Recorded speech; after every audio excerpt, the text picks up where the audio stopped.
Okay students, अब हम लोग एक टिश्यू डिस्कस करेंगे दैट इज एपिडर्मिस। देखो बच्चा, आप लोगों को खूब अच्छे से पता होना चाहिए, इसका एक ही हिंट होता है, AP means outer most. This is the hint and this is the actual meaning ना। देखो बच्चा, कभी कभी हिंट में मैं आप लोगों को यूजलेस स्टोरीज भी सुना देती हूँ कि आप लोगों को काम आ जाए, पर आपको याद रखना होता है एपिडर्मिस में एपी का मतलब होता है आउटर मोस्ट। अच्छा बच्चा, अब आप इसको कैसे समझेंगे? अब आप इसको with the help of diagram समझेंगे। बहुत आसान सा डायग्राम है। देखो, आपको क्या करना है, एक सी, दूसरा सी, तीसरा सी, इधर भी ऐसे ही बेटा, 1 2 और 3, इन दोनों को ज्वाइन करा, इन दोनों को, एक न्यूक्लियस, एक वैक्यूल, एक न्यूक्लियस, एक वैक्यूल, एक न्यूक्लियस, एक वैक्यूल। अब आप क्या करेंगे, ऐसे ऐसे और ऐसे राजमा जैसी शेप बनाएंगे। अब देखो बेटा, राजमा जैसी ये क्या कहते थे इनको, किडनी बीन जैसी शेप को देखकर ही आपको समझ में आ गया होगा मैं ये क्या बनाने की कोशिश कर रही थी बेटा, गार्ड सेल्स। अच्छा, गार्ड सेल्स के बीच में क्या होता था बेटा, स्टोमेटा। अब ऐसे इधर ऐसे ऐसे ऐसे, वापस से ऐसे ऐसे ऐसे, इन दोनों को ज्वाइन करो, इन दोनों को, एक nucleus, vacuole, nucleus, vacuole, nucleus, vacuole. फिर क्या बना देंगे आप, साइटोप्लाज्म। तो बेटू बस ये सिंगल लेयर ऑफ सेल्स का बना हुआ होता है, बहुत सारी सेल्स इसके अंदर नहीं होती हैं। तो देखो, अब आप इसको लेबल करेंगे, this is what, this is vacuole, this is what, this is nucleus, and this is what, this is cytoplasm. तो आपका किसका डायग्राम डन हो गया बेटा, एपिडर्मिस टिश्यू का डायग्राम डन हो गया। अच्छा बच्चा, अब हम लोग ना इसके कैरेक्टरिस्टिक्स या जनरल पॉइंट्स को डिस्कस करेंगे। पहला क्या कहता है, पहला कहता है it is the outer most protective layer of plants. Plants की आउटर मोस्ट प्रोटेक्टिव लेयर होती है। अच्छा, नेक्स्ट क्या कहता है, made up of single layer of cells. एक सिंगल लेयर ऑफ सेल्स के बना हुआ होता है, बहुत सारी लेयर नहीं होती है। अच्छा बच्चा, नेक्स्ट क्या कहता है, देखो आपको देख के समझ में आ रहे हैं ये दोनों point. Intercellular space is absent. आपको कहीं पर भी इंटरसेल्यूलर स्पेस दिखाई नहीं। अच्छा, स्पेस इंटरसेल्यूलर नहीं है बेटा, बट हाँ एक स्पेस है जिसको हमने क्या कहा, स्टोमेटा। तो that means stomata are present. क्या प्रेजेंट होते हैं बेटा, स्टोमेटा प्रेजेंट होते हैं। तो आप ध्यान से देखो, stomata are present that are protected with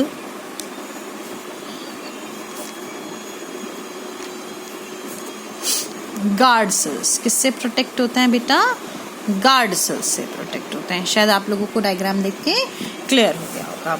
अच्छा बच्चा, अगला टॉपिक क्या कहता है, नेक्स्ट टॉपिक कहता है मॉडिफिकेशंस ऑफ एपिडर्मिस की। एपिडर्मिस की मॉडिफिकेशंस क्या क्या होती हैं, मॉडिफिकेशन मतलब इसमें क्या क्या चेंजेस आ गए जिसकी वजह से ये और काम करने लग गया। अब ध्यान से समझेंगे प्लीज। अच्छा बच्चा, मॉडिफिकेशंस ऑफ एपिडर्मिस में पहला नाम क्या आता है, पहला नाम आता है क्यूटिकल।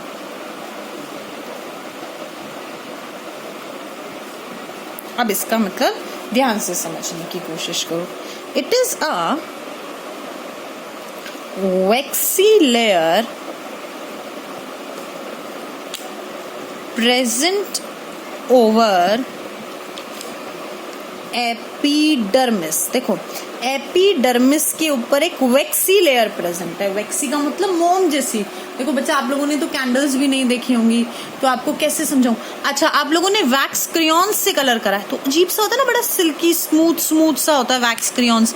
तो वैसी लेयर प्रेजेंट होती है ओवर एपिडर्मिस, एपिडर्मिस के ऊपर। इन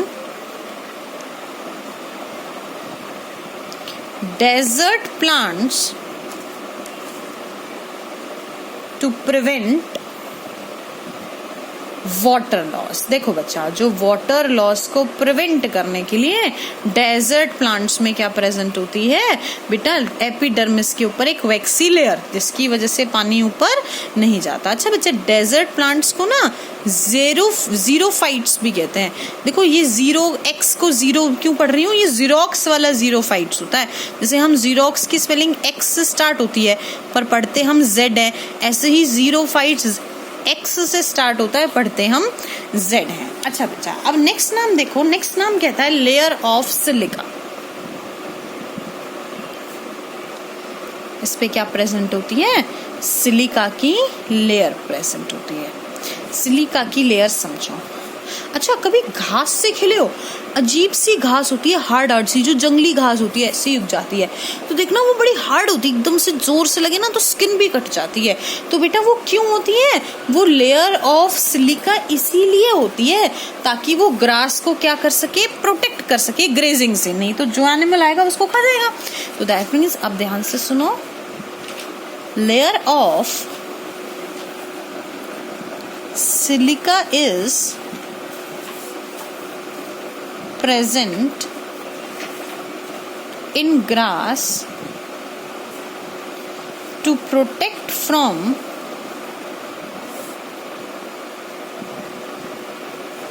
grazing। किससे प्रोटेक्ट करने के लिए बेटा, ग्रेजिंग से प्रोटेक्ट करने के लिए। अच्छा, तीसरी मॉडिफिकेशन क्या होती है बेटा, third modification is root hairs. देखो बच्चा, रूट हेयर्स मतलब रूट पे होने वाले छोटे छोटे बाल। तो ये क्या करते हैं, they are present in roots पे प्रेजेंट होते हैं for absorption of water and minerals. किस किस का एब्जॉर्प्शन करते हैं बच्चा, वाटर एंड मिनरल्स का ऑब्जॉर्प्शन करते हैं। ये हम सबको पता है बेटा, रूट हेयर्स हमने कहाँ देखे हैं, हमने देखो गाजर खाई, मूली खाई, उस गाजर मूली पे छोटे छोटे धागे धागे से निकले हुए होते हैं ना, उनको क्या कहते हैं बिट्टू, रूट हेयर्स कहते हैं। अच्छा जी, अब देखो बिट्टू, नेक्स्ट टॉपिक क्या आता है, the next topic is functions of epidermis. देखो बच्चा, it's one of the most easiest topic जो आप पढ़ोगे ना, क्योंकि आपको समझ में ही आ गया। देखो, क्योंकि ये आउटर मोस्ट होती है, तो ये क्या काम करेगी, सबसे पहला काम करेगी, it will protect the plant. क्या से समझ में आ गया। अच्छा, दूसरा देखो, it will prevent entry of micro organisms. देखो बच्चा, माइक्रो ऑर्गेनिजम्स की एंट्री को क्या करती है, ये प्रिवेंट करती है। नेक्स्ट पॉइंट क्या कहता है, prevent water loss due to cuticle. Cuticle की वजह से क्या करती है बेटा, क्यूटिकल की वजह से वाटर लॉस को प्रिवेंट करती है। अच्छा बच्चा, नेक्स्ट क्या कहते हैं, नेक्स्ट कहता है रूट हेयर्स, जो कि इसकी एक मॉडिफिकेशन थी। देखो आप लोगों ने ऊपर ही देखा ना, तो root hairs helps in absorption of water and minerals. मेरे ख्याल से बेटा ये टॉपिक आप सभी को बहुत अच्छे से क्लियर हो गया होगा। अच्छा, अब एक बात बताओ, स्टोमेटा है, अब स्टोमेटा है तो क्या काम करेगा, स्टोमेटा परफॉर्म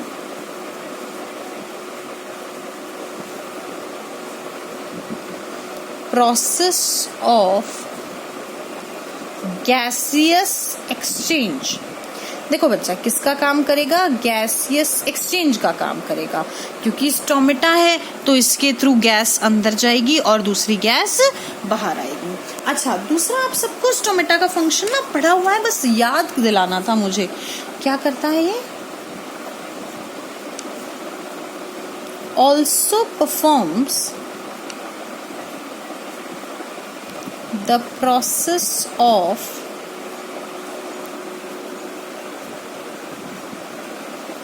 ट्रांसपिरेशन। किसका काम करता है बेटा? ट्रांसपिरेशन का काम करता है। ट्रांसपिरेशन का मतलब क्या होता है? Loss of water vapours from stomata. Stomata से वाटर वेपर का लॉस हो जाना, उसको क्या कहते हैं बेटा? ट्रांसपिरेशन कहते हैं। मेरे ख्याल से सभी को बहुत अच्छे से क्लियर हो गया होगा। फिर भी किसी को कोई डाउट्स होंगे तो बेटा आप लोग मुझे कॉल या फिर व्हाट्सएप करेंगे। Thank you so much.